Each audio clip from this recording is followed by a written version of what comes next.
आपल्या बर, माध्यमातून ठीक आहे. प्रशांतजी, दर्शकांचे. तुमचा नक्की या मागचा विचार सगळ्या पातळीवरती कळलेला आहे. सूरजजी, एकंदरीत ह्या सगळ्या ह्याच्यामध्ये महायुतीबद्दल असलेला अविश्वास हा जास्त महत्वाचा मुद्दा दिसतोय. तुम्हाला काय वाटतं? हे एक तरी बघा आता राहुरी आणि बारामती ह्या विधानसभेच्या जागा राष्ट्रवादी काँग्रेस पक्ष शरदचंद्र पवार या गटाकडे होते.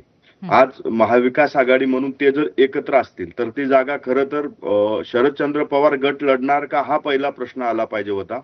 परंतु काँग्रेस त्या ठिकाणी जागा लढण्याचं स्वप्न किंवा ते त्या ठिकाणी जागा लढण्याचं पुढची रणनीती आखते. ह्याच्यावरनं ते खरं महाविकास आघाडी म्हणून एकत्र आहेत का हा आम्हाला पडलेला प्रश्न आहे. हं. प्रशांतदादा जगताप यांनी अनेक वर्ष अजितदादांसोबत काम केलेले.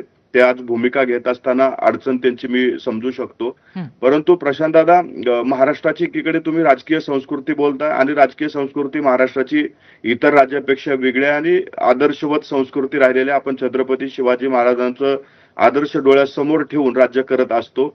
आज तुम्ही एकीकडे संस्कृतीचं बोलता, दुसरीकडे निवडणूक लढण्याची भाषा करताय. आपण अजितदादांचं योगदान हे सगळ्या पक्षांसोबत, सगळ्या पक्षांच्या नेत्यांसोबत, सगळ्या पक्षाच्या नेत्याच्या मतदारसंघामधलं योगदान पाहता मला वाटतं सगळ्या पक्षांनी भूमिका घेतली पाहिजे की अजितदादांची निवडणूक ही बिनविरोध व्हावी. हीच खरी श्रद्धांजली अजितदादांसाठी ठरेल आणि त्यासाठी आपण सगळ्यांनी प्रयत्न करावा.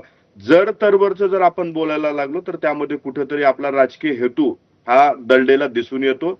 मला वाटते आज या ठिकाणी राष्ट्रवादीची जागा असताना काँग्रेस त्या ठिकाणी उमेदवाराची चाचपणी करते. ह्याच्यामध्ये त्यांचा महाविकास आघाडीमधला काय हेतू आहे तो ते राजकीय डाव काय आम्ही तेच सांगू शकतील. परंतु राष्ट्रवादी काँग्रेस पक्ष ही निवडणूक लढण्यासाठी सज्ज आहे. आमचा पहिला प्रयत्न ही निवडणूक बिनविरोध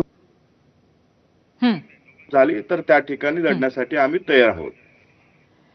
नक्कीच. सूरजजी, आपण या विषयावरती अगदी सविस्तर चर्चा केलेली आहे. आता हळूहळू महाविकास आघाडीचा खास करून काँग्रेसचा या संदर्भातला कल बदलतोय का हे बघणं महत्वाचं असेल. धन्यवाद, तुम्ही दिल्या आज इथे आलात आणि चर्चा केली त्याबद्दल. थेट पोल सेंटरला जाऊयात, पाहूयात महाराष्ट्राचा कौल या प्रश्नाच्या अनुषंगाने काय आहे. प्रतिक्रिया